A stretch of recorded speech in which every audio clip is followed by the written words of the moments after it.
Today on Future Forward, the planet pauses to celebrate International Women's Day. Then, a look back at the extraordinary South by Southwest Festival.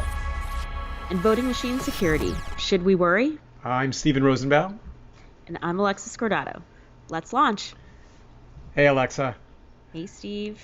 So, it's a weird week we're in. There's no doubt. There's a lot of good things happening, and then there's kind of this overhang of weirdness that isn't going to go away overnight. And we'll talk a little about that. Yep. Should we just dive in, ladies first? Yeah. Absolutely. So, it is the 100th anniversary of women receiving the right to vote. It's also International Women's Day. How do you feel about all of this? So, it's interesting.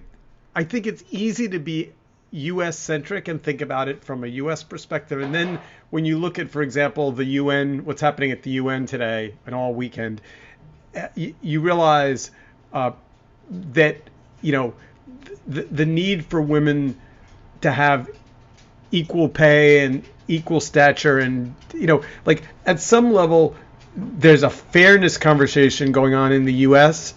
And then when you get outside and look, for example, in India, it really comes down to just, it's far more about survival and the level of human rights abuses that women are suffering around the world is shocking and doesn't get covered much on the news. And so, I don't know. I almost think that there's like the U.S. is ahead of other parts of the world, but that doesn't make it any more urgent in the U.S. Yeah, it's almost like for like early adopters. This is the most pronounced for me when I travel abroad. When we had Kavanaugh and the Supreme Court decision, or him as an appointee, I was actually in Egypt, and it was very, very interesting because my Twitter feed was obviously a lot of voices just being angry. And then I was in a country where the headline was a woman potentially being sentenced to death for speaking out. Yeah. So I think the thing that it's important for listeners to the pod to understand is that this is it's easy to look at the UN and think of it as all very ceremonial and lots of people standing in front of podiums giving talks, but it's not, right? There's a reason why this day is important, and it's important because the issues it raises, on a global scale, don't go away on Monday morning. Right. It's and not like it is too easy for us in the US to just see our perspective. And so to actually take in that global perspective that the UN brings is important. So I was listening to a podcast this morning, and a woman was saying she's been involved in 3 presidential elections. The first one she voted for was a African American man who became president of the United States. The second was a woman who did not become president of the United States, Hillary Clinton. And then the third vote in the primary, she just voted for Elizabeth Warren, who is not any longer, in the race for the presidency. And I was thinking about how, yes, it does feel like you can celebrate on International Women's Day that things are, the fact that there are, the sadness is that there's not a woman on the ticket, but the fact that now for 2 elections there's been a woman,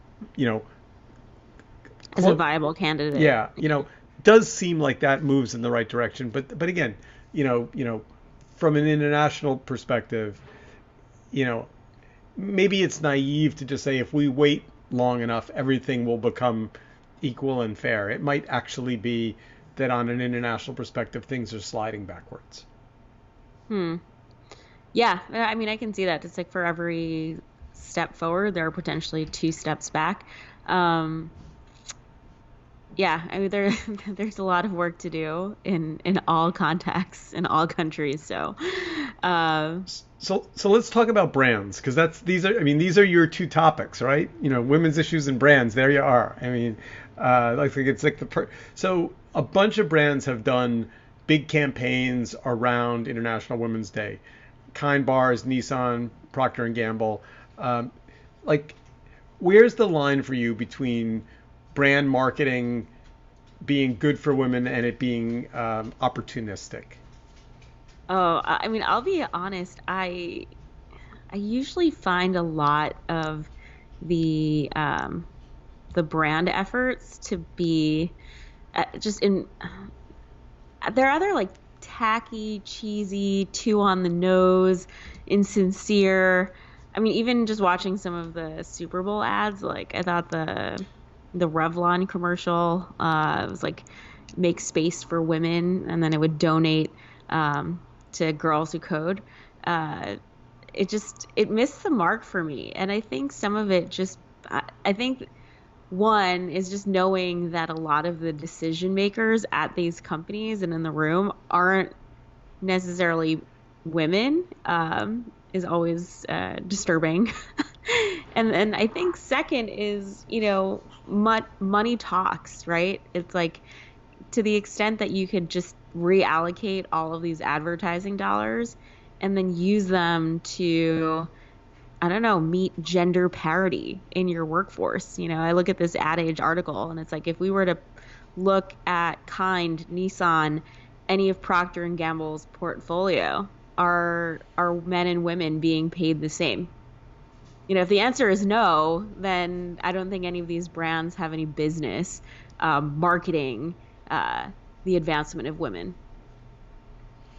I've got to say I like the Kind Bar campaign. We um, I, it's a candy bar, right? But it's a healthy Hmm. candy bar.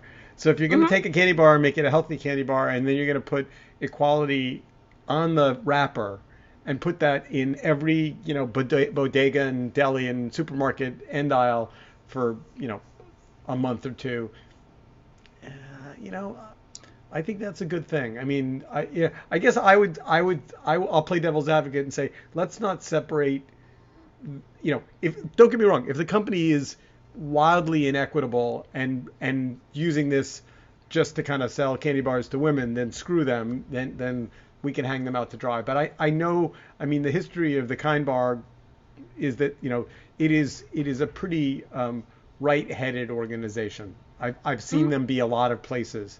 Um, And I we think, I mean, there's validity in marketing gender equality, and I think commemorating the 100-year anniversary of the women's suffrage movement is great. It calls to attention sort of progress, and I mean, I don't want to totally outright dismiss it, but I think that it's sort of like surface level progress. they're giving 100% of the proceeds of the Kind Equality Bar to an organization I don't know anything about, the Alice Paul Institute, which probably is worth a quick look. But they're to your point, they're not just garnering the marketing advantage and not giving back real dollars. So Hmm. now, having said that, um, Nissan I didn't quite get as much, you know.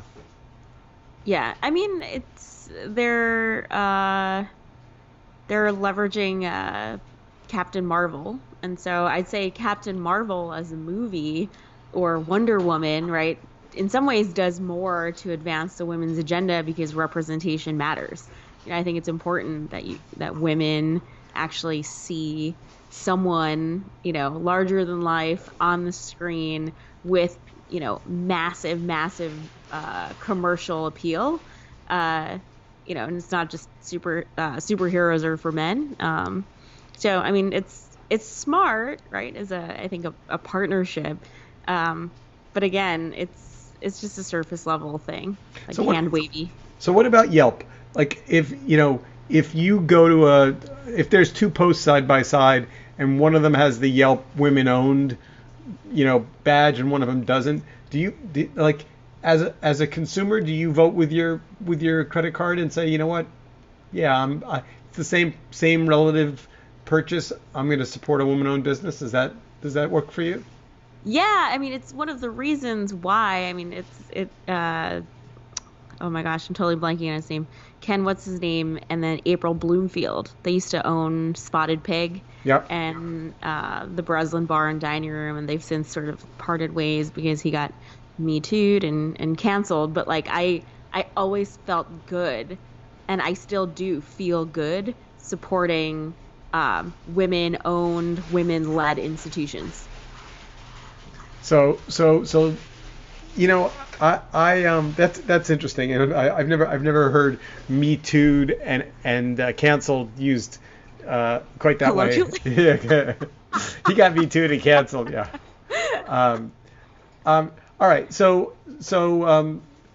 We pulled up a Guardian article about what to watch on Women's Day, but by the time most of our listeners are hearing this, we will be past the big live events. So maybe we don't need to dig into that quite so much. Anything? I mean, from your perspective, not being in the States at the moment, like, where does, like, I mean, you said it earlier, but I just kind of want to dig into this idea that, like, there's the U.S. Women's Day acknowledgement, and then there's what's happening on a global basis. Like, how do we put those two together? How do we bring, American consumer engagement to a broader global audience? I don't even know if we can, or I actually don't even necessarily think that we should, in the sense that there's so much historical and local context to understand. I mean, it could be tied to religion. It's tied to all of these institutions that stem back hundreds of years. And so I think there's no quick fix without actually really understanding what the local perspective is. Well, I mean, let's just do U.S. politics for one more cycle, because I think it's worth, like, let's talk about the difference between the way Hillary Clinton was treated by the electorate and by the press, and how, I feel like one election cycle, and I guess I'm painting myself into a corner a little bit, though, because on one hand, I want to say, for example, Klobuchar got treated more equally and fairly, but didn't make it into the final,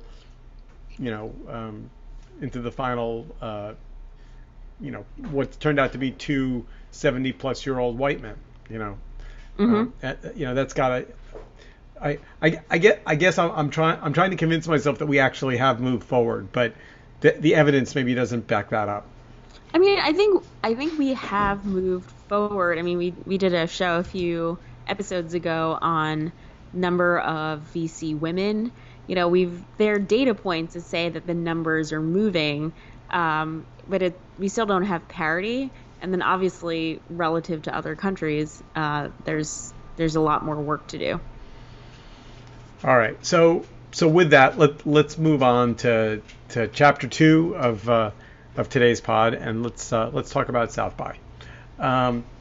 So, first of all, I should know this, and I don't. Like, do you remember your first South by? Yep, 2007, and everyone was it was Twitter. It was It was the Twitter. year that Yeah. that Twitter was the thing.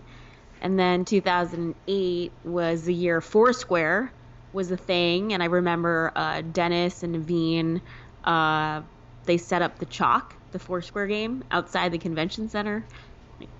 And they were handing out Foursquare stickers. I mean, it's so funny. It's really, it takes me back to a time when the internet felt small and South by felt like a tweet up. So I'm trying to remember what my first year. It's got to be. It might have been that year. It might have been a year or two before that. I think I've been going consistently for 12 years. So 10 did you go for interactive or you went for film first so time? so it's funny you should ask that question. I've never gone for film, but Oh, it's so interesting. but all my film friends were always there, and they're like, "Hey, come see my film," and I'm like, "I'm here for interact." Like I always felt vaguely guilty because the idea of sitting in a theater watching a movie when there were all these interesting people, like you know, I've never. I mean, I'm a member of the film community, but I've never been like a festival devotee. Hmm. I mean, I've been to Sundance. I go to Tribeca, but no, uh, South by Film was not my thing. It was always interactive, and um, there was this legendary little corner in South by, which was uh, Brian and Stephanie's blogger lounge, Yep, I worked it. which literally is the only reason I could survive South by. Right. It felt like this place to recharge emotionally and also literally with your phone. Yeah, no. So we're talking about South by today because for the first time in 34 years, there will not be a South by Southwest festival this year. What's so sad is I was gonna go, you were gonna go. I was looking forward to hanging down there, I get some got barbecue. I got plane tickets, I got hotel rooms. I was doing two panels, and they're Hmm. both, and that's part of why we're starting to think: is it fit? Are we going to do them virtually? Are we going to still try and hold them? Maybe we are. I also had skipped the last few years, so this was gonna be my first return back to Austin. So So the thing about South by, for those of you who are podcast listeners but maybe not regular attendees, is it has changed a lot. And Oh my certainly, gosh, totally. but I don't traffic in the every year everyone's like, oh, I jumped the shark this year. I jumped the shark. It's gonna jump the shark. Like, you know what? It some years a couple of years ago there were big brand activations. There was the famous Oreo cookie, make your own Oreo cookie uh, Hmm. um, activation. I mean, there've been it's become in some ways more commercial. It's gotten it's an I mean I guess the impact to Austin, you know, they're saying something like 400,000 people are not Hmm. attending. Well, it's South by Southwest. It's EDU, interactive, music, and film. Right.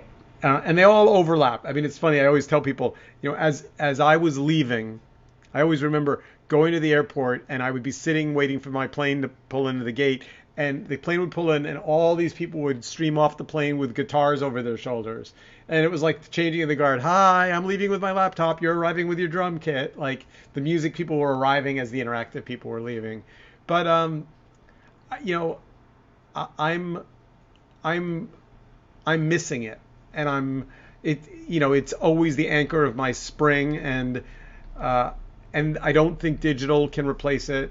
And maybe this is the thing, and you kicked it off the right way. It's like no matter how much you plan South by, no matter how much you're going to go see this, I'm going to meet this person, we're going to have dinner with this person. The things that are always the most memorable are the things that happen by happenstance. Yep. Um, Yeah, there's like time when we could do like scavenger hunts and just hang out in front of a food truck and you just you meet someone in real life who maybe you followed on Twitter or read their blog and I mean I still find joy in that. I love meeting people for the first time who I only know through the internet. Yeah, I a couple of years ago now, I went with my friend Bob Garfield, and he had he was had a main stage presentation. He was all excited, and we were on our way to I don't know check in somewhere. And we were walking together. There was this line wrapped around a tent, and he said kind of half jokingly, "Well, maybe that's for me." And of course, we poked around to the front of the line and stuck our head in, and of course, it was Grumpy Cat. Yep. And we kind of he did his we knew somebody and we got in and I took a picture of him holding Grumpy Cat. Or no, you weren't allowed to hold Grumpy Cat. You could Oh, put your face near Grumpy Cat and take a selfie, but you couldn't actually touch Grumpy Cat because it was Grumpy a Cat. Grumpy Cat meets Garfield moment. Yes, it was a Grumpy Cat, and the picture still floats around the internet if you Google him. it pops up. But there were, Do I you think mean, that, yeah, oh, go ahead, sorry. no, no, no, all you. I was gonna say, do you think that independent, if the mayor of Austin did not declare a state of emergency, do you think South by should have canceled? And if they didn't, would you have gone? That's a good question. Um, I didn't I didn't cancel or look to cancel before they canceled.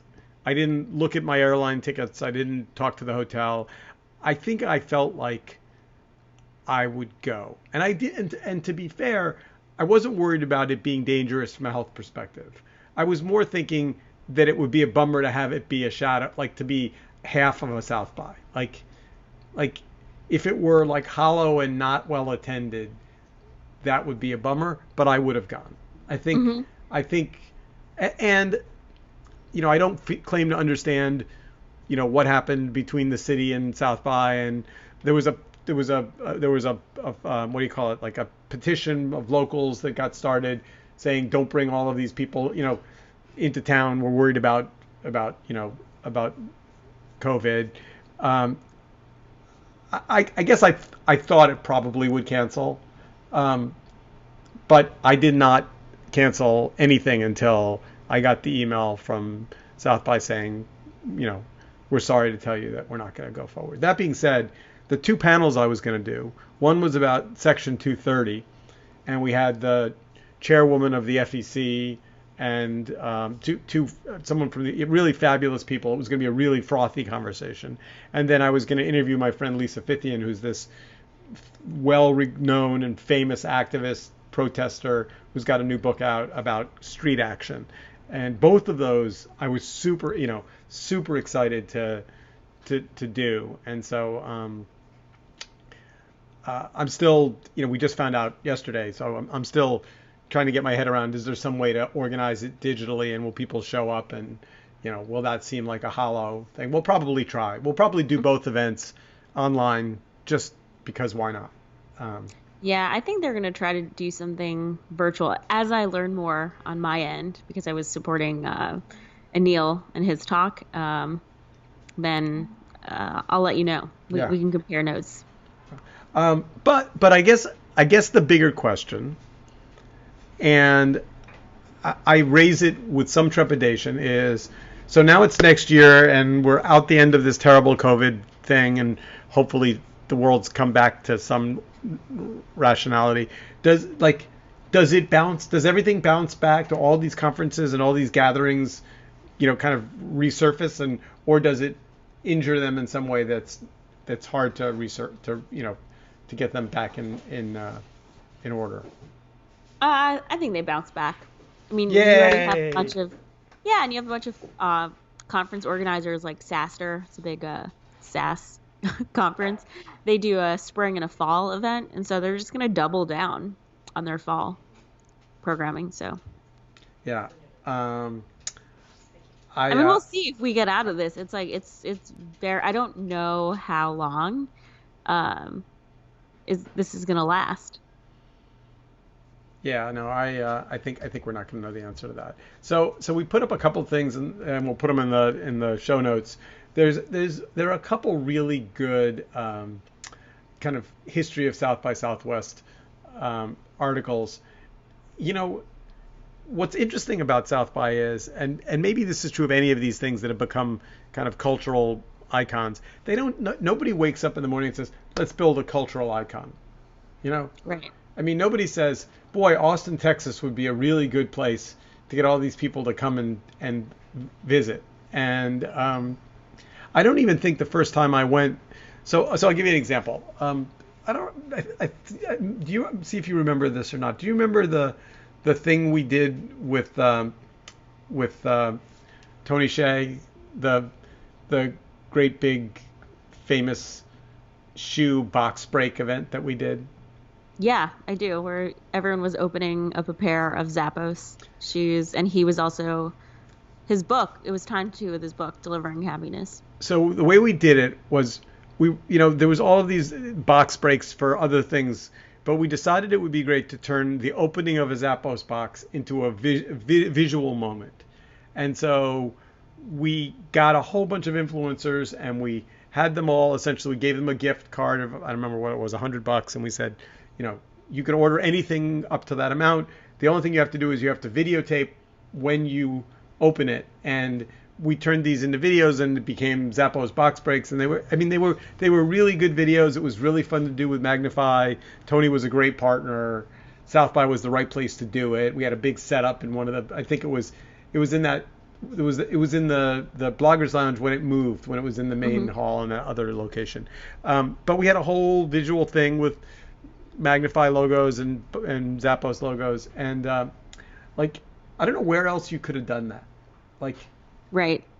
I mean, you can do like activations like that today, but again, they don't feel community oriented. Like that is classic influencer marketing right there. And now, I mean, something like that would come with a much higher price tag. And I just feel like the dollars and the transactions being exchanged, it just kind of takes away the joy. yeah. So all right. So we conclude this by saying that South by is going to be back. It's going to bounce back. But my only thing from last year is I could do with less scooters, but everything. Last year was the year of the scooter. So now let's jump to chapter 3. So chapter 3 is this IEEE Spectrum story that I just thought was fascinating, and it essentially asked the question, how do we feel about electronic voting machines? And Los Angeles in particular on Super Tuesday, was looked at closely, and the way the headline read in Spectrum, it was essentially election security experts cautiously optimistic about new voting machines in Los Angeles. Cautiously optimistic. hmm Well, that's true of any technology, right? That's probably a good descriptor. Actually, Uh, no, there's some technologies that I'm pessimistically pessimistic. I mean,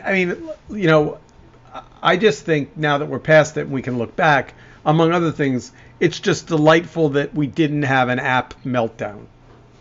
Right, for sure. I don't know if you followed that whole app meltdown thing from the caucuses, but I mean, one of the things that was really terrifying about it was there was a phone number backup for the if you couldn't get your app to feed the data to the main counting room, you could call in on this number and report your numbers. And somehow that number got leaked on Reddit, and a whole bunch of like quote pranksters, or call them whatever you will, essentially flooded the lines and made it impossible for the vote to be tallied. So it wasn't just that the app went sideways; it was Oh, no, that, totally. Yeah. yeah. But I think sitting here now looking at Super Tuesday in the rearview mirror, it went well. The votes were counted. Nothing fell over. You know, Nobody's crying foul. I mean, the Bernie folks tried for a minute to say maybe there was something inequitable, but I think everyone kind of went, nah, actually, the numbers are pretty much the numbers. Um, and that to me feels like a sigh of relief. Yeah. I mean, yes, and let's hope it's a trend. It's consistent. Well, you know, part of what I admired about what happened in the run up to the Super Tuesday polling was, you know, the people that got out, Buttigieg and Klobuchar in particular, you know, very generously, you know, like, I mean, the purpose of the primary system is for the party to kind of come together. Seems a little bit maybe silly, but like, for there to be a conclusion and for people to be okay with it, Mm-hmm. so that when it gets to the general, there's not like a lot of people doing, I mean, I still have friends that are in Camp Bernie that are like, if he's not the candidate, I'm not voting. Ooh. And I'm hoping that they'll process that and come out the other side. And look, who knows? I mean, but let's put the like. I thought Bloomberg would have been a great candidate. I was interested in him. I think he would have been more of a really solid manager than maybe somebody that was going to be an innovative leader. That being said, clearly no amount of money was going to get him. I mean, the whole I'm going to $500 buy the billion vote didn't even make a dent. didn't He even didn't make a even dent. crack top three. So I think that's good news, right? Hmm. Like, Like, money you can't buy your way. right, You can't buy the which would have been the fear if it had been a brokered convention and he was one of the names that there would have been that pushback. It's possible he started too late. I mean, look, the his performance in the debates was just shockingly terrible. Um, Yeah. and but having said that, because years and years ago I made a film about a year in the life of John Kerry leading up to the general. I mean, the one thing that I know is every day they look at his schedule and they say, okay, he can be here, here, here, here, and here. We have to fly from here to here. We have to fly from here to here. We have to put him in a car here. He has to drive to this event. And they make and somewhere, by the way, crammed into all of that 14-hour day, we need to prep for the debate. And clearly, I mean, I remember during the Kerry big debate prep days, they would take multiple days off the calendar and they would put him in a hotel conference room with people playing and they literally rehearsed for days and days. So to your point about not having enough time, Bloomberg, I'm sure, they coached him on the airplane and they coached him in the car, but in terms of him being fully engaged in debate prep, looking at the way he performed, I don't think he had that opportunity. Right. Let's talk a little bit about these voting machines because I thought it was interesting, like the way that they describe the machines and how they work. So the ballot box is almost like it's a touch screen machine, and then it doesn't save the ballot locally on that machine. It's basically almost like, my guess, it's almost like looks like an iPad to me. Yeah, an iPad, and then it's like verifying the ballot for you, and then it's separate from the poll books.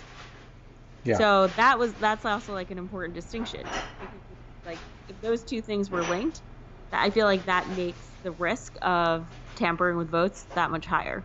But it didn't print. It doesn't. I'm trying to remember. There was no paper printout, right? No, it just says that there is a physical copy of the ballot that the voter can verify for accuracy, but that's it. Also, they're not connected to any networks, so it's basically like a computer air gap. Programmed. Yeah, and then it just it drops into the polling station, and then it's used. So that makes you feel good. I think it's an interesting solution. It's just, again, I sometimes when I think about should pull up this cartoon. It's like a little cartoon of animation, not automation software, and like by the time you actually tinker with technology, troubleshoot it, get it to work, it doesn't even save any time. It creates more trouble and more time. And so sometimes I'm like, maybe we should just stick to like good old-fashioned paper. Paper and counting. Yeah. And hanging chads occasionally. Yeah. The occasional hanging chad. I'm glad that IEEE reported that people are cautiously comfortable with electronic voting. I agree with you. I'm not sure I fully understand what it gains. Speed, accuracy. It seems like we had both of those. But it is what it is, and we are once again out of time. So with that, fly home. Have a safe flight back on your empty plane. Hopefully. And we will be back next week with another edition of Future Forward. See ya.